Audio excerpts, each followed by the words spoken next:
முன்பொரு காலத்தில் செல்வ செழிப்புடன் வாழ்ந்த ஒரு ஜமீன்தார் தீவிர முருக பக்தராக இருந்தார். ஒவ்வொரு தைப்பூசத்திலும் அவர் பழனி முருகனை தரிசிக்க பாத யாத்திரை செல்லும் பழக்கம் கொண்டிருந்தார். ஒரு வருடம் மற்ற பக்தர்களுடன் எளிய மனிதராகவே நடந்து சென்றார். வழியில் அவருக்கு கடும் தாகமும் உடல் சோர்வும் ஏற்பட்டது. பணியாளர்கள் பல்லக்கு கொண்டு வரவா என்று கேட்டபோது, முருகன் முன் எல்லோரும் சமம், நான் நடந்தே வருவேன் என்று உறுதியுடன் மறுத்தார். அப்பொழுது ஒரு ஏழை மூதாட்டி பயணத்தில் களைப்புற்ற பக்தர்களுக்கு பழைய கஞ்சியும் துவையலும் வழங்கினார். அந்த எளிய உணவை ஜமீன்தார் அமிர்தம் போல உண்டு மனம் நெகிழ்ந்தார்.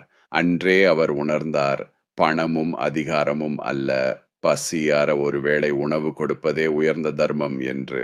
பழனி மலையை அடைந்து முருகனை தரிசித்த போது மூதாட்டியின் அன்பே முருகனுக்கு மிகவும் பிரியமானது என்பதை புரிந்தார். அதன் பின் தன் ஜமீனில் தினமும் ஏழைகளுக்கு அன்னதானம் நடத்தத் தொடங்கினார்.